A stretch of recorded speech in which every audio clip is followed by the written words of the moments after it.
हाँ, तो मेरे प्यारे बच्चों, आज का जो क्लास है ना वास्तव में बहुत ही ज़बरदस्त और बहुत ही स्पेशल क्लास आप लोगों के लिए, क्योंकि आज मैं जिन क्वेश्चनों को चूज किया है ना बहुत टाइम लगा है यार।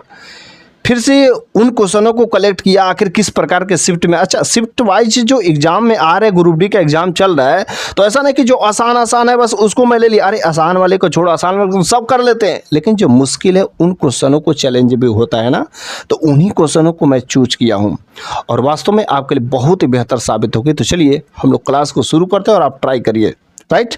अच्छा देखिए, आपके सामने पहला क्वेश्चन है, एक ठोस धातु के गोले को पिघलाकर समान त्रिज्या के छोटे गोले बनाए जाते हैं। मतलब एक बड़ा गोला है उसको पिघलाकर के छोटा गोला बनाया जाता है। इस प्रक्रिया के दौरान गोले के आयतन का 5% भाग जो छिड़ जाता है, मतलब जब बड़े से छोटे बनाया जाता है तो 5% छिड़ जाता है, राइट। तब जाके जो बनाया जाता है। छोटे गोले की त्रिज्या बड़े गोले की त्रिज्या का 1/10 के बराबर है, राइट। 1/10 के बराबर है बड़े गोले की त्रिज्या की। यदि बड़े गोले को रंगने के लिए 14 लीटर रंग की आवश्यकता थी, तो सभी छोटे गोलों को रंगने के लिए कितने लीटर की आवश्यकता होगी। देखो कह रहा है कि अब कितने लीटर पेंट की आवश्यकता होगी। अब जैसे जब पेंट हम लोग लगाएंगे तो माइंड में तुरंत ट्रिक मतलब क्लिक कर देना चाहिए कि जब पेंट रंगा जाएगा तो वॉल्यूम से तो कोई मतलब होगा नहीं, मतलब हमको किसी तरीके से इसका कर्व सरफेस चाहिए, मतलब टोटल सरफेस एरिया चाहिए, राइट। लेकिन हमें टोटल सरफेस एरिया तो एक जो बड़ा गोला है आखिर जो कितने छोटे गोले बनाए गए हैं ये भी तो देखना है। अच्छा देखो, हम लोगों के सामने जो बड़े गोला है, या बड़े गोले का रेडियस r मान लेते हैं और छोटे गोले का रेडियस मतलब स्मॉल r मान लेते हैं। कह रहा है कि यहाँ पर रेडियस दिया है 1/10, मतलब अगर इसका 10 है तो इसका कितना है 1 है, राइट। कोई दिक्कत परेशानी।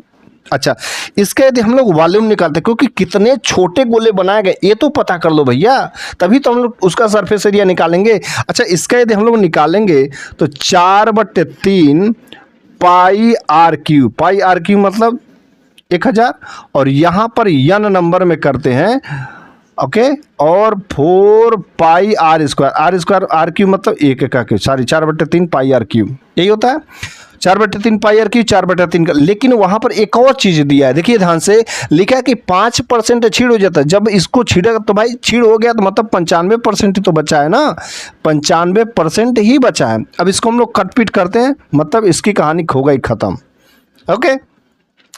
अब देखो जब खत्म हो गई तो याद एक की तो कोई मल्टीप्लाई करेंगे तो वही आएगा। यहाँ से 0 से 0 यदि हम लोग करते हैं खत्म, तो n इक्वल टू हमारा आ जाएगा 950। मतलब कितने गोले बनाए गए 950 गोले, इन 950 छोटे गोले बनाए गए। अब इसका जब हम लोग कर्व सरफेस की बात करते हैं, तो जब कर्व सरफेस की बात करेंगे तो इसमें कितना लीटर पेंट लगा और उसमें कितना लीटर पेंट लगा, यही तो देखेंगे। अच्छा, जब कर्व सरफेस की बात करेंगे तो 4 पाई आर स्क्वायर मतलब 10 का स्क्वायर, राइट, यही होगा। और यहाँ पर 950 गोलों का कर्व सरफेस 4 पाई, और यहाँ पर तो r एक ही है तो 1 का स्क्वायर। अब देखो इसके 0 से 4 पाई से 4 पाई खत्म हो गया। अब देखो यहाँ पर क्या हुआ, 10 स्क्वायर और 950, यदि यहाँ पर लिखते हैं तो 100 लिखेंगे और यहाँ पर लिखेंगे तो 950, 0 से 0, ओके। यहाँ पर जो हो जाएगा 2 पच्चे 10, सॉरी 5 दूनी 10 और 19। अब ये कह रहा है कि इसको रंगने के लिए कितना लीटर लगा है 14 लीटर। कितना गुना भैया 7 गुना, इसका भी 7 गुना निकाल दो तो 19 7 133 लीटर, राइट। या हम लोग ऑप्शन से ही जा सकते थे कि जो हमारा 95 आता था 19 का मल्टीपल होगा। अब 19 का मल्टीपल कौन है, तो 19 का मल्टीपल हम लोग दे करके आगे बढ़ सकते थे। लेकिन अगर कहीं 2 ऑप्शन मैच कर गया तो क्या होगा, तो इस वजह से इस चीज़ को यहाँ पर बहुत ही शानदार क्वेश्चन है और मोस्टली स्टूडेंट इसमें कंफ्यूज है, क्योंकि ज़्यादा टाइम लीजिएगा। जब तक कॉन्सेप्ट क्लियर नहीं होगा तो बिल्कुल ही जो है संशय में रखेगा। या कॉन्सेप्ट क्लियर करना है, पहले पता करो कितने गोले बने, फिर से उनका जो है सरफेस एरिया निकाल करके काम आगे बढ़ाना है, राइट। नेक्स्ट क्वेश्चन आपके सामने है, देखिए रूट जो है, रूट में दिया है 28 + 10√3। इसको हम लोग लिखते हैं पहले, यदि हम लिखते हैं तो 28 + 10√3 और माइनस का 7 - 4√3। इसको अप्रॉक्स से ही मन में हो सकता है, वरना आप किसी का स्क्वायर रूट बनेगा उसको भी सॉल्व करें। लेकिन हम लोग यदि देखते हैं तो √3 की वैल्यू हम लोगों को पता होना चाहिए कि 1.73 ऐसा कुछ होता है, होता है कि नहीं होता है। अच्छा, जब 4 में जब इसका गुणा करेंगे तो 17 चौको 68, 17 चौको 68 मतलब 6.8 मतलब लगभग ये 7 के बराबर है।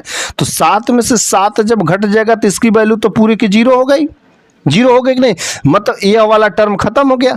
और जब ए वाला टर्म खत्म हो गया तो इसका बस बच्चा। अब हम लोग यहाँ पर भी काम करते, देखो यहाँ पर 28 का तो 28 लिखेंगे कि नहीं लिखेंगे। अब देखो √3 है तो 1.73 मतलब जो होगा 17.3 आएगा जब इसको मल्टीप्लाई करेंगे तो 10 एक अंक को यहाँ पर पॉइंट चला जाए। अच्छा जब 28 में जब हम लोग 17 जोड़ेंगे तो 28 7 35 और 35 10 45 मतलब 45.3, यही है ना। अच्छा देखो 45.3 एक किसके किसके बीच हो सकता है। यदि हम लोग देखते हैं तो ये 6 का स्क्वायर 36 से अधिक होगा और 7 का स्क्वायर 49 होगा, 49 के बिल्कुल पास में है, 49 के बिल्कुल पास में मतलब 7 से आसपास कुछ कम होगा। यहाँ पर कुछ आएगा थोड़ा बहुत जो आंसर आएगा तो कुछ और घट जाएगा। तो लगभग जो मान के चलते हैं कि 7 से मतलब कम आएगा तो 6.5 के आसपास में आना चाहिए। अब इसका ऑप्शन देख लेते हैं। 6.1 इतना कम तो हो ही नहीं सकता है। 6.5 मतलब ऑप्शन नंबर सी सही होगा, राइट, यही होगा। अब हम लोग क्या करते हैं कि इसको जो प्रोसेस है, मेथड है, उससे हम लोग सॉल्व कर लेते हैं आखिर राइट वैल्यू क्या होगी। ये तो मन में हम लोगों को करना है, क्योंकि जैसे देखेंगे 17 चौको 68, अच्छा भाई 0 हो गया तो 17 और 28 17 जोड़ेंगे तो 36 लगभग आसपास में, 36 18 17 जब जोड़ेंगे तो 45 46 आएगा, 46 किसके आसपास में, बस वहाँ से काम करेंगे।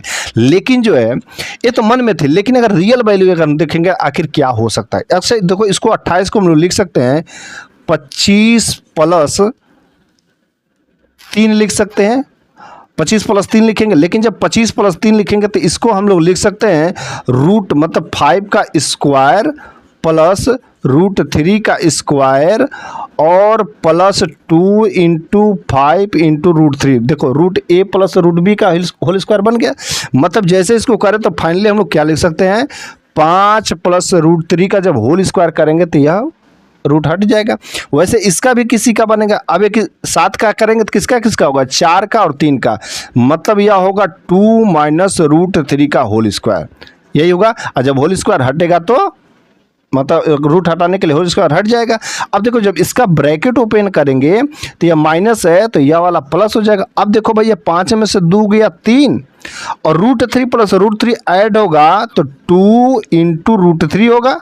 और इसको देखते हैं तो 3 प्लस 17 दूनी 34 लगभग 3.4 तो 3 3 6.4 से अधिक आएगा या 6.4 के आसपास में। तो देख लेते हैं 6.4 के आसपास, वही सी वाला ऑप्शन है। तो 2 तरीके मैंने बताया, एप्राक्स से भी आप यहाँ पर चल सकते हैं, नहीं एप्राक्स से तो सटीक वैल्यू भी निकाल सकते हैं। इसमें थोड़ा सा टाइम लगेगा किसका रूट है क्या चीज़ है, लेकिन वहाँ पर मन में ही काम हो सकता था, राइट।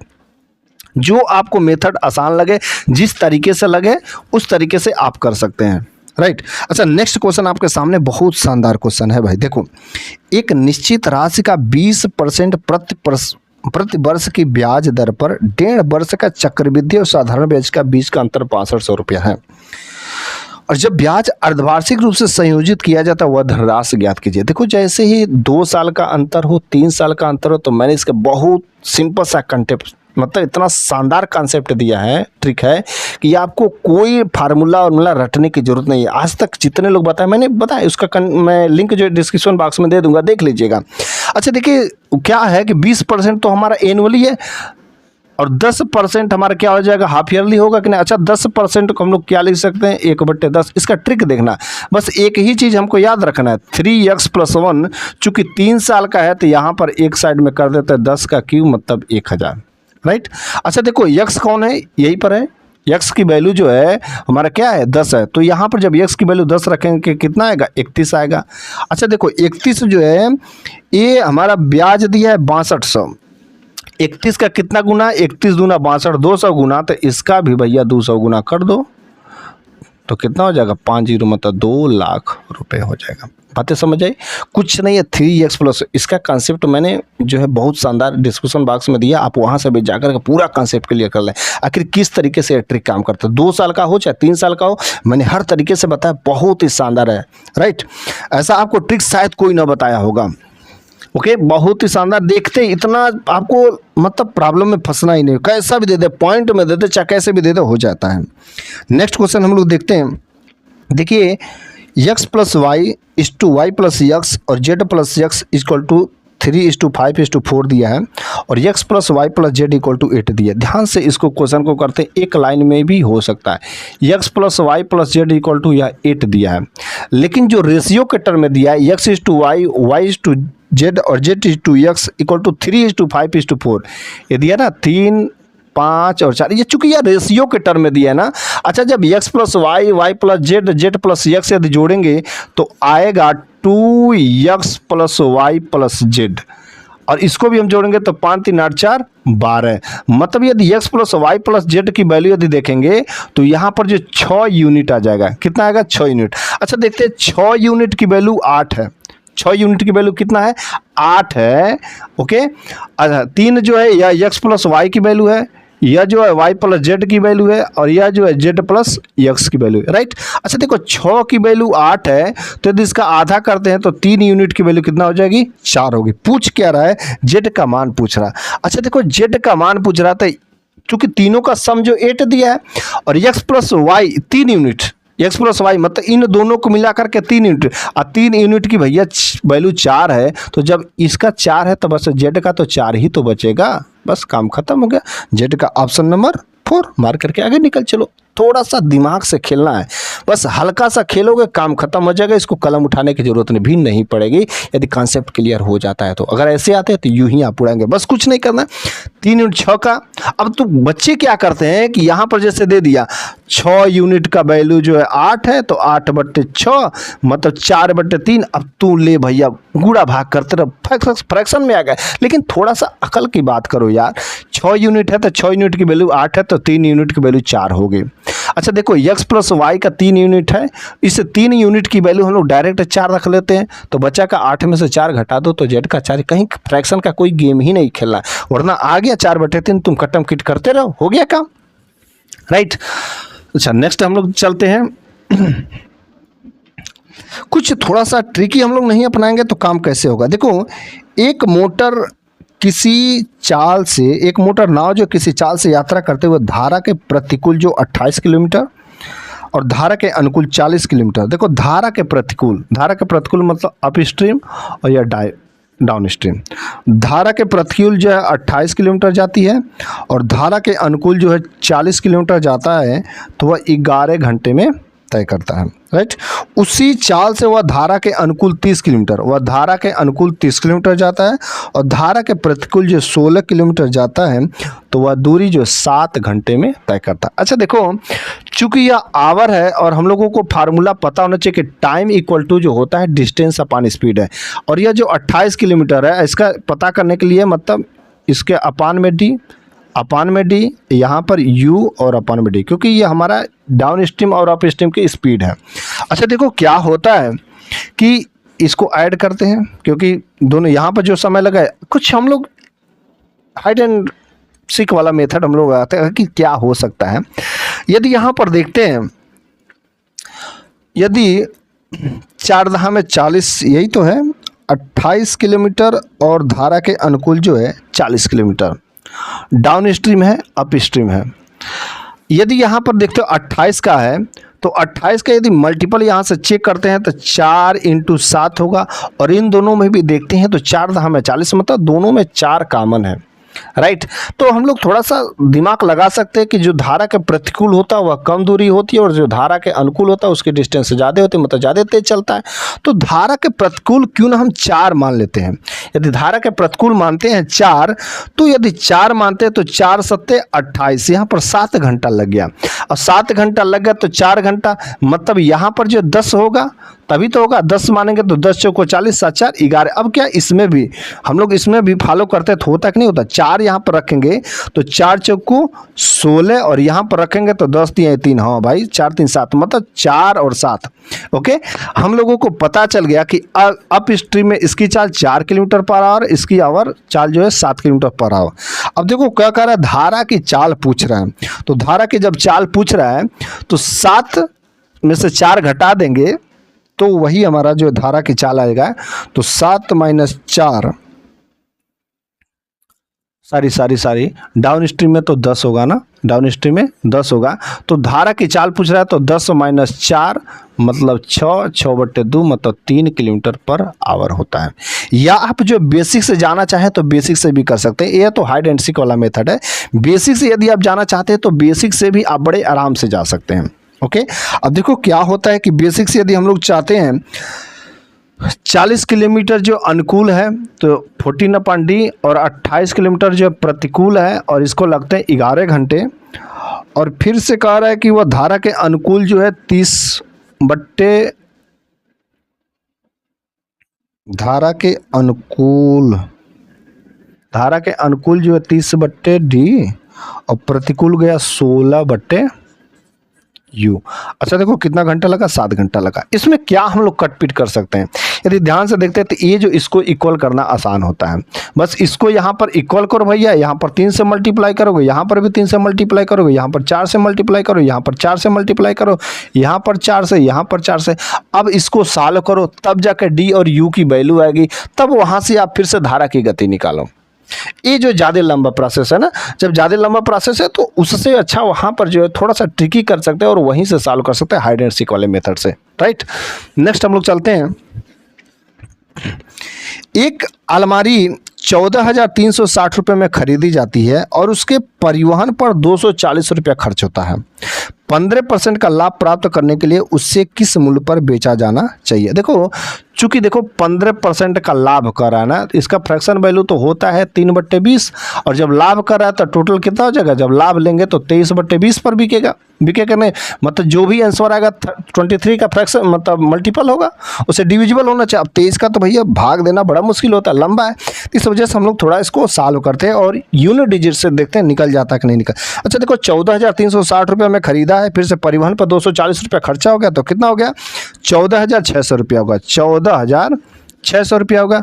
अब इसी का जो 15% लाभ पर बेचा है तो 23/20, राइट। 0 से 0 कट करते हैं, 2 से कट करते हैं तो 2 7 14, 2 3 6, अब 3 3 9, 0 जिसका यूनिट डिजिट 0 9 आ रहा होगा, देखो वही मार्क है, ऑप्शन नंबर 4 बस वही होगा, टिक करके आगे चलो, राइट।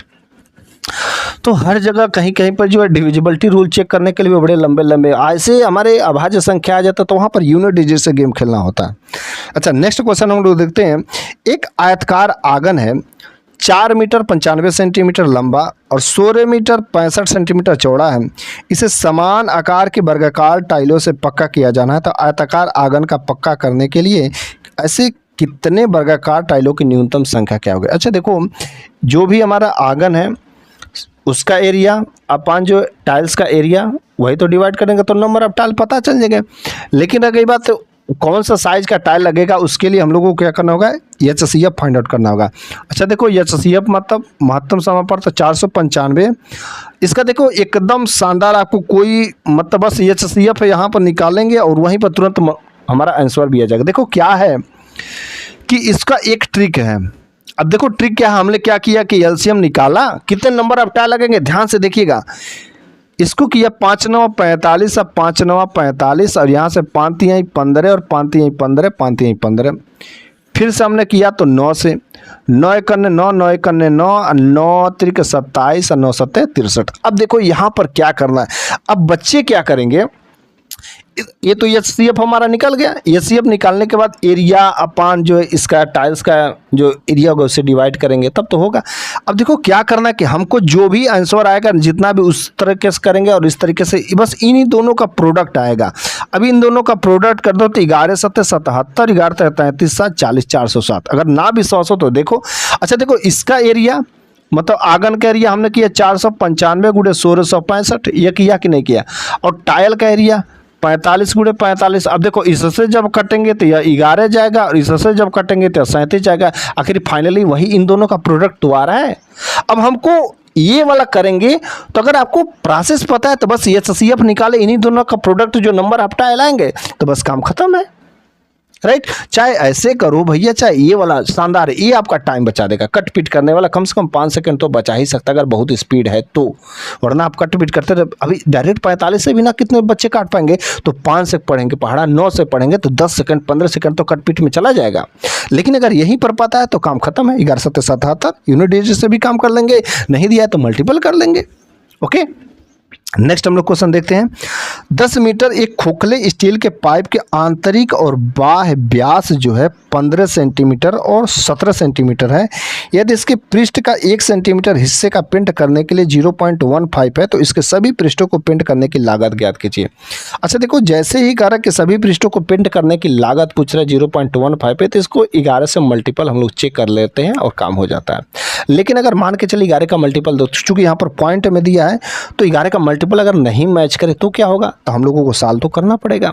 लेकिन यहाँ पर 11 का यदि मल्टीपल हम लोग करते हैं चेक, तो भी हमको, मुझे पूरा विश्वास है कि कोई मिल जाना चाहिए। लेकिन इसका फार्मूला क्या है, लेकिन इसका हम लोग चेक कर लेते हैं पहले। 15160.8 है और 15100.8 है, 15200.8 और 15300.8। अब हम लोग क्या करते हैं, इसका 11 का मल्टीपल चेक करते हैं।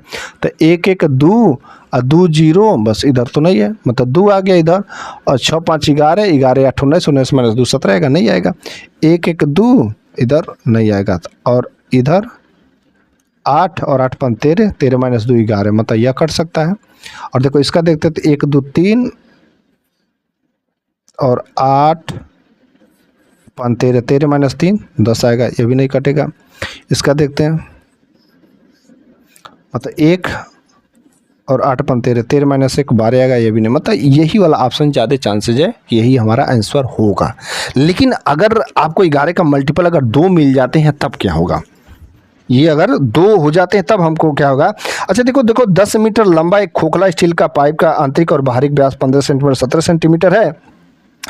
इसके पृष्ठ का मतलब पेंट करने की लागत 0.15 है। तो सबसे पहले हम लोग क्या करते हैं कि चूंकि यह आंतरिक और बाहरी का अंदर बाहर दोनों पेंट करना, तो इसको हम लोग टोटल सरफेस एरिया निकालते हैं। अब खोखला बेलन कहते हैं टोटल सरफेस एरिया हम लोगों को पता होना चाहिए कि 2 पाई r प्लस r h और 2 पाई r स्क्वायर, मतलब r स्क्वायर माइनस का r स्क्वायर, यही होता है। अच्छा यहाँ से फार्मूला और क्रिएट करते हैं, तो 2 पाई r प्लस r होगा, यहाँ पर बचेगा h plus r minus r।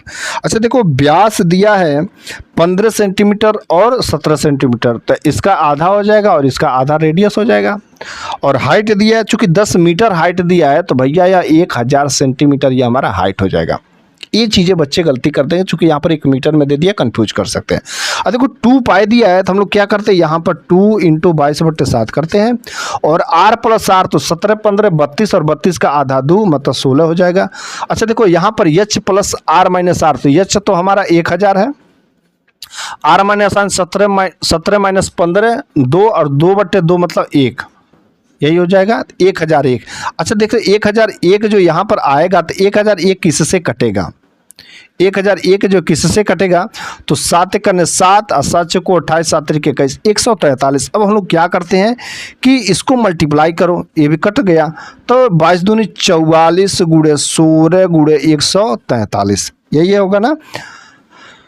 अब हम लोग क्या करते हैं, इसको मल्टीप्लाई करते हैं, और मल्टीप्लाई करने के बाद जो 0.15 से करते हैं गुणा। अब जब 0.15 से गुणा करेंगे तो जो भी आंसर आएगा वह ऑप्शन नंबर सेकंड ही होगा। आप इसके आगे चल सकते हैं। 15 चौको 60 आएगा, और 15 चौको 60 66 आएगा। यहाँ पर करते हैं 15 चौको 60, 15 चौको 60 6 66, और 66 यहाँ पर पॉइंट लगेगा। फिर से 16 × 143। अब यूनिट डिजिट से करते हैं, तो 3 छक्के 18 और 8 छक्के 24, 8 छक्के 48, लास्ट में 8 आएगा। लेकिन यहाँ पर तो कई सारे 8 हैं, तो फिर से फाइनली हमको पूरा मल्टीप्लाई करना ही पड़ेगा। एक व्यापारी ने 50 किलो गेहूं बेचा, जिसका एक भाग 15% लाभ पर बेचा गया और शेष 8% हानि पर। अगर उसका शुद्ध लाभ 12% है, तो गेहूं की कितनी मात्रा हानि पर बेची गई। सिंपल सा एलिगेशन लगा सकते हैं, एकदम बच्चों का खेल है। देखो 15% लाभ पर बेचा गया और 8% जो है हानि पर बेचा गया है। ठीक है, कह रहा है कि ओवरऑल कितना लाभ हुआ है, 12 लाभ हुआ है। ए भी प्लस में है, ए भी प्लस में, 15 माइनस 12 3 हो गया, और यह मतलब 12 8 20 हो जाएगा। कितना का रेशियो देखो, 20 और 30 टोटल जो है इसका वैल्यू 23 है और इस 23 की वैल्यू कितना दिया है 50। अच्छा, तो इसको देखते हैं तो कितना गुना लगभग में है, तो 23 दूना 46, 2.2 के आसपास में लगभग में आएगा, इससे तो थोड़ा कम ही आएगा। पूछ क्या रहा है कि हानि वाला जो मात्रा पूछ रहा है, हानि वाला यही है, तो 3 का हम लोग जो 2.2 करेंगे तो 22 3 66, मतलब 6.6 से कम आएगा। तो 6.6 से वही ऑप्शन नंबर बी जो 6.52 है वही ऑप्शन नंबर सेकंड सही होगा। वरना आप जो है अपान में करो फिर से मल्टीप्लाई करो तो लंबा हो सकता है, थोड़ा सा अप्रॉक्स वैल्यू से हम लोग चल सकते हैं। ओके, नेक्स्ट वैल्यू आपके सामने है, 2 उम्मीदवारों के बीच हुए चुनाव में शहर के 15% मतदाताओं ने मतदान नहीं किया, राइट, और डाले गए मतों का 10% अवैध घोषित कर दिया गया। विजेता उम्मीदवार को वैध मतों का 62% मिला और वह 3612 मतों के बहुमत से जीत गया। हारने वाले उम्मीदवार को कितने वैध मत, जो कि देखो यहाँ पर 100 था और 100 में से 10% तो वैसे 15% तो वैसे निकल गए। जब 15% निकल गए तो बचा 85%। 85% में फिर से हमारा 10% अवैध घोषित किया, बचा यहाँ पर 90%। तो जो भी यहाँ पर आएगा भैया ये अपने आप में तो 100 रहेगा। अब इसी में से जो यही तो वैध मत है, यहाँ पर जो वैध मत है और जो भी वैध मत है इसी में से भैया 62% वो जो पाया है, 62% मतलब विजेता वाला पाया है, और जो हारने वाला रहेगा वो कितना पाएगा 38% पाएगा। इन दोनों का डिफरेंस कितना भैया 24%।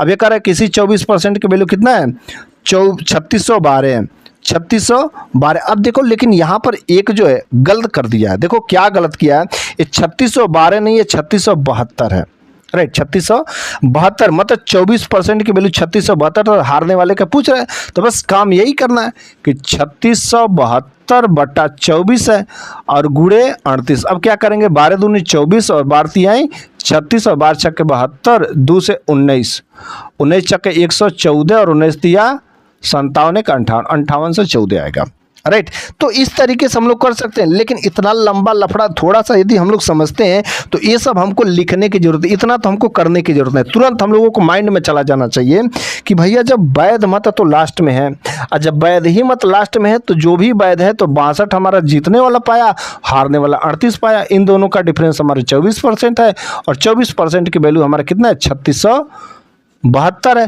तो यहीं पर कर लेते हैं, 12 36 और 12 छक्के 72, बस 306 है, मतलब 24% की वैल्यू, मतलब सॉरी यहाँ पर कर लेते हैं 3672 ऐसी 24% और यहाँ पर जो 38 की वैल्यू निकाल लेंगे बस काम खत्म हो जाएगा। तो थोड़ा सा कॉन्सेप्ट समझना जरूरी होता है वरना आप घूमते रह जाएंगे।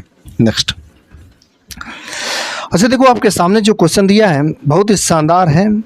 5, 15, 25, 35, 45, इसका अंक गणितीय माध्य 25 है, तो के का वैल्यू पूछ रहा है। एकदम फास्ट से करते हैं, 5, 15, 25, 35 और 45, राइट। यहाँ पर दिया है 3 के 3 6 2, माध्य हमारा कितना दिया है 25 दिया है। इसका 5 तिहाई 15 प्लस 15 के 25 3 25 तिया 75, 35 दूनी 70, 210, 45 दूनी 90। इसको जब जोड़ेंगे तो 6 3 9 2 11 3 14, 14 प्लस का के, अपान में 14 प्लस के करते हैं और इक्वल टू कितना आएगा 25 आएगा। ओके, अच्छा इसको हम लोग जोड़ते हैं तो 210 90 300 और 390 प्लस 15 के, 390 प्लस 15 के अपान 14 प्लस के और यहाँ पर आ गया 25। यहाँ पर 5 से हम लोग कट करते हैं तो 5 5 15 और 5 7 35, 5 8 40, राइट। अच्छा देखो 78 प्लस 3 के इक्वल टू, इसको करते हैं तो 14 बचे 70 प्लस 5 के और 70 8 आएगा और यहाँ पर 2 बचेगा और के इक्वल टू यहाँ पर आ जाएगा 4, राइट। यहाँ पर मन में हाइड एंड सीक से हम लोग मतलब इसको भी लगा भी सकते हैं, लेकिन बेहतर यही होगा कि थोड़ा सा साल होकर के हम लोग खड़ाक से जल्दी करें, क्योंकि जब कॉन्सेप्ट क्लियर होता है जल्दी जल्दी कैलकुलेशन होता है, राइट।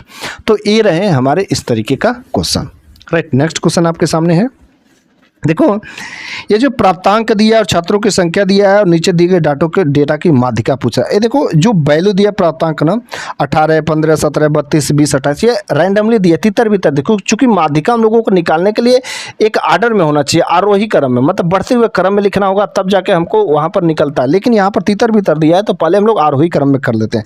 अच्छा जब आरोही क्रम में करते हैं तो सबसे पहले आएगा 15, उसके बाद से आएगा 17, उसके बाद से आएगा 18, 15 17 18, 20 28 32, 20 आएगा तब 28 आएगा तब 32 आएगा। अच्छा देखो 15 कितना बार आया है, 15 3 बार है, 17 6 बार है, 18 जो है 10 बार है, 20 जो है 15 बार है, 28 जो है 9 बार है और 32 जो है 8 बार है। राइट। अच्छा देखो हम लोग क्या करते हैं, ये फ्रीक्वेंसी है, ये यक्स है, इसका कैसे करते, 3 और 3 6 9, 9 10 19, 19 15 34 और 34 9 43 और 43 8 51। चूँकि यहाँ पर जो टोटल मतलब विषम आ गया, और जब विषम आ गया तो इसका करने के लिए 51 + 1 करते हैं, 51 + 1/2 मतलब 52 आएगा, तो 26 26वां पद कौन सा आएगा। अब देखो 19 के बाद और 26वां पद हमारा यही आएगा, तो ये वाला मतलब हमारा माध्यिका कितना हो जाएगा 20। ऑप्शन नंबर पहला ही सही होगा। तो इस तरीके से थोड़ा रैंडमली दे लिया, लेकिन बच्चे क्या करेंगे वैसे निकाल करके बस जो सामने आएगा बस मार के चले जाएंगे। लेकिन देखो भैया आरोही क्रम में दिया है कि नहीं दिया, तभी तो माध्यिका निकलती, वरना नहीं निकल पाएंगी और बच्चे गलती करके चले जाएंगे। राइट। नेक्स्ट हम लोग क्वेश्चन देखते हैं। देखो कोसेक माइनस कॉट थीटा और कोसेक प्लस कॉट थीटा भागा साइन थीटा अपन 1 + cos थीटा का मान किसके बराबर है। देखो यहाँ पर जो लिखा है इसको समझने का यार मतलब अगर समझे तो एक लाइन का है, और वरना आप एक्सप्लेन करो तो बहुत लंबा है। अच्छा देखो cosec minus cot theta, cosec plus cot theta, एक हम लोगों को फार्मूला पता होना चाहिए, कोसेक स्क्वायर थीटा माइनस का कॉट स्क्वायर थीटा = 1 होता है। इतना होता है कि नहीं होता है। अच्छा देखो जब नीचे दिया कोसेक माइनस कॉट और कोसेक प्लस, इसका जब परिमेकरण करेंगे तो ऊपर आ जाएगा cosec minus cot, cosec minus cot theta आएगा क्योंकि ऊपर बनेगा स्क्वायर में, और भागा जो दिया है, ये जो भागा दिया है तो यह होगा गुणा में और चेंज हो जाएगा 1 + cos थीटा अपन साइन थीटा। तो जब इसको करेंगे तो 1/sin मतलब कोसेक, 1/sin मतलब कोसेक थीटा और cos/sin मतलब कॉट थीटा, यही हो गया। अब देखो कोसेक माइनस कॉट और कोसेक प्लस कॉट यही हमारा बनेगा कि नहीं बनेगा, और cosec square theta minus cot square theta = 1, बस बात खत्म हो जाएगी। राइट। नेक्स्ट क्वेश्चन जो आपके सामने है, x/y + y/x = 1, x + y = 2, तो x³ + y³ का मान क्या होगा। देखो इसको हम लोग यदि चाहे तुरंत हो सकता है, लेकिन थोड़ा सा हम बताते हैं। x + y और y/x = 1, यहाँ से यदि करते हैं तो x² + y² = xy, मतलब यहाँ से देखते हैं तो x² + y² माइनस का xy = 0, यहाँ से 0 आ गया। और वैल्यू दिया है x + y = 2, वैल्यू पूछ रहा है x³ + y³ का, तो हम लोग इसका फार्मूला होता है x + y और x² + y² माइनस का xy। अब देखो क्या है कि x² + y² माइनस xy जब से है तो इसका वैल्यू 0, और 0 में किसी भी नंबर से मल्टीप्लाई करेंगे तो उसका वैल्यू भी 0 ही आता है। ऑप्शन नंबर पहला सही होगा। राइट। नेक्स्ट जो है आपके सामने है, और यह बहुत ही शानदार कन्फ्यूजिंग भी कर सकता है। देखो क्या है कि दो इक्वेशन दी है, समीकरण 5x - 2y + 1 = 0 और 4y - 3x + 5 = 0 के आरेख एक दूसरे को p अल्फा बीटा पर काटते हैं, तो 2 अल्फा - 3 बीटा का वैल्यू, यहाँ देखो अल्फा बीटा पर काटते हैं मतलब जो x के जगह अल्फा है और y के जगह पर बीटा यही रखेंगे, और जो अल्फा बीटा का वैल्यू निकलेगा फिर से हमको वैल्यू निकाल देंगे। तो मान के चलते x = क्या होगा, यहाँ पर होगा x = अल्फा और y = क्या होगा बीटा। अब बस हम लोग x और y की वैल्यू निकालते हैं, फिर जो है 2 अल्फा - 3 बीटा पूछ क्या रहा है, 2 अल्फा - 3 बीटा, तो मतलब 2x - 3y की वैल्यू पूछ रहा है, हम लोग निकाल देते हैं। देखो क्या है कि 5x माइनस का 2y प्लस का 1 = 0 पहला इक्वेशन है, और दूसरा है 4y माइनस का 3x + 5 = 0, ये दूसरा इक्वेशन। यहाँ से x और y की वैल्यू निकालते हैं। देखिए देखो यहाँ पर 4y, यहाँ पर -2y, मतलब इसमें 2 से मल्टीप्लाई करेंगे तो 4y बन सकता है। तो यहाँ से करते हैं तो 2 × 5 = 10 माइनस का 4y प्लस का 2 = 0। इसकी कहानी हो गई खत्म। 10 में से 3 गया, 7x + 7 = 0, मतलब x = आ गया -1। अब जब x = -1 आ गया तो हम किसी में उठा के रख देते हैं वैल्यू। इसमें जब x = -1 रखेंगे तो -5 - 2y + 1 = 0, देखो तो -4 हो जाएगा ना, और -2y = 4 हो जाएगा, तो y = आ जाएगा -2। अब इसमें हम लोग वैल्यू रखते हैं x = -1 और y = -2, तो 2 -2 और प्लस का 6 मतलब आ जाएगा 4। राइट। तो ये रहे आज के क्वेश्चन। 15 क्वेश्चन का ज़बरदस्त सेट था, आपके लिए बहुत ही बेहतरीन था। मुझे पूरा विश्वास है कि यह सेट आपके लिए बहुत ही हेल्पफुल साबित होने वाला है। और मैं ऐसे वैसे क्वेश्चन आखिर कैसे किस तरीके से करना है, प्रैक्टिस करना है, ज़्यादा से ज़्यादा करना है, मल्टीपल से करने की क्या करें, फार्मूला याद करें, हर चीज़ों का मैं रिवाइज करा देता हूँ। और मुझे पूरा विश्वास है कि अगर आप इस तरीके से तैयारी करेंगे, पढ़ते हैं, तो यार एग्जाम हॉल में बैठने पर कॉन्सेप्ट जो ना, ट्रिक जो भी है, खट खट तुरंत क्लिक करता है। हाँ, मैं मानता हूँ कि कुछ क्वेश्चन में टाइम लगते हैं, लेकिन अगर मान के चलो कोई क्वेश्चन में 1 मिनट टाइम ले लिया, तो कोई क्वेश्चन ऐसे हैं कि जो 10 ही सेकंड में, 15 सेकंड में जो गेम बजा देते हैं, है? तो वहाँ का टाइम इधर जो है सेट हो जाता है। बातें समझ आ रही। लेकिन हम लोगों को ट्रिक मल्टीपल से, अगर मान के चलो 25 क्वेश्चन है, तो 25 क्वेश्चन में तो 10 क्वेश्चन, 12 क्वेश्चन, 15 क्वेश्चन तो वैसे ही 10-15 सेकंड का ही गेम होते हैं। कुछ क्वेश्चन जो ऐसे होते हैं जो टाइम लेने वाले होते हैं, कैलकुलेशन आ गया तो 2 मिनट ले सकते हैं, मैं मानता हूँ इस बात को। लेकिन अगर ये बात बाकी जो क्वेश्चन रहते हैं स्पीड रहेगा तो तुरंत खत्म हो जाएगा, और मैक्सिमम आपका 15 से 16 मिनट में खत्म हो सकता है, राइट।